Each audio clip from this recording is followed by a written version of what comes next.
on Sportsdesk and have a need for speed, we sit down with Filipino racer Gabe Tayao ahead of his Formula 4 debut. Get your daily sports fix. I'm Andre Felix, and Sportsdesk starts right now.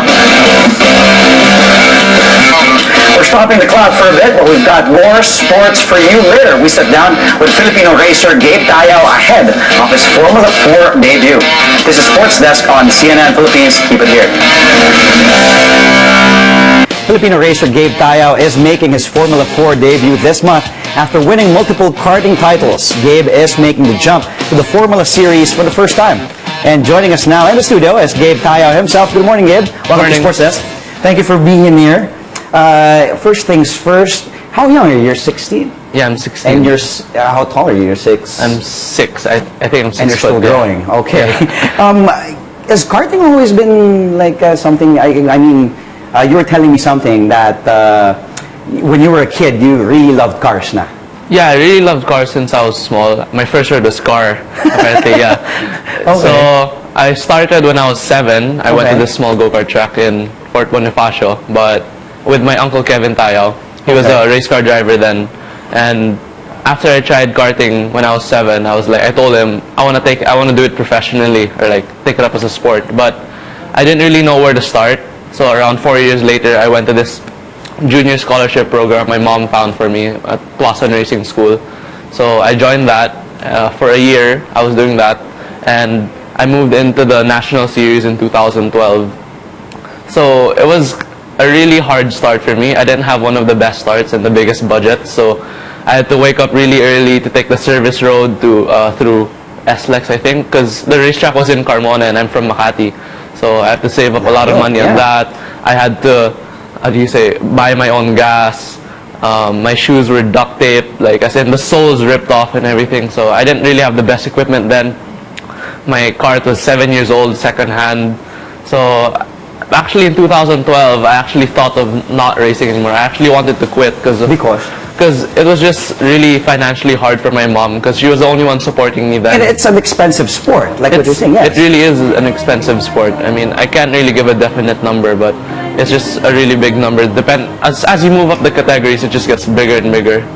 But thanks to my sponsors like DCC Oil and Angie King and my family, and that's where my career actually started going up, and I started racing internationally. And speaking of which, internationally, and you have, for a young age, at a young age, you've already accomplished a lot, right? Yeah. I mean, I have everything here. I can't read everything, but of course, you were Carter of the Year last year. You were the first Filipino to win in the senior class in Malaysia, youngest Filipino to drive Formula 3 in California, youngest Filipino to drive Formula 4.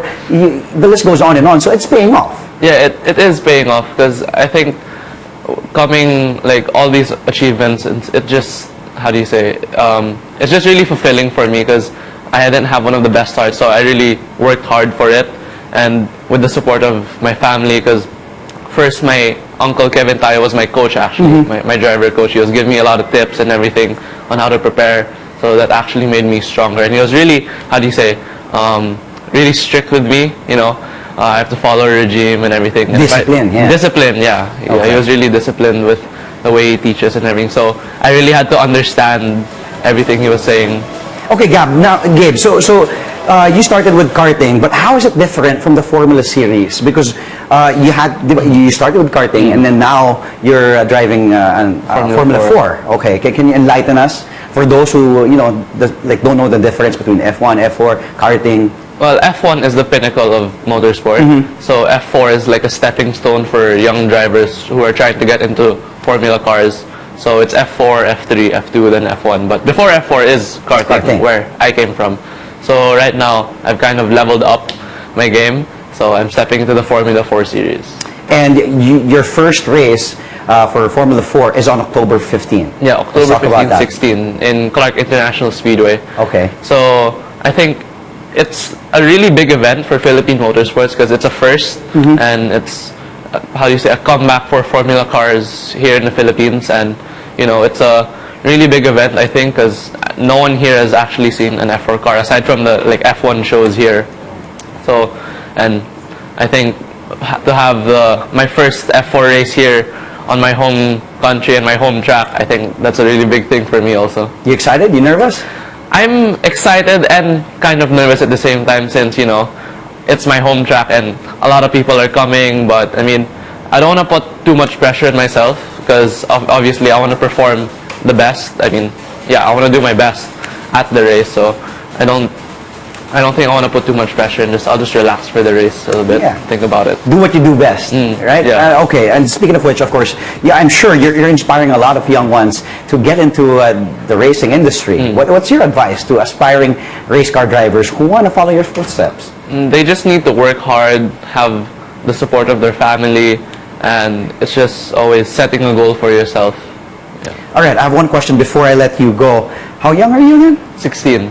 And you're driving? No, I don't have a driver's license. You got me there, huh? No, I was about to ask, do you already have a driver's license? No, I don't. I have a racing license. Oh. But not, your mom doesn't allow you to drive along EDSA?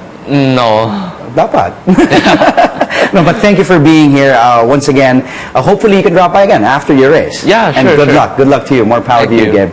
And I'm really proud of you. Rooting for you. All right. Thank you so much, Gabe. Again, that was Filipino racer Gabe Tayao, and there goes the final buzzer. But don't worry, more sports stories will come your way tonight. Catch Sportsdesk with Miko Halili at 7 and 10 p.m. I'm Andre Felix. I'll be back tomorrow at 11. Thank you for watching. Good day.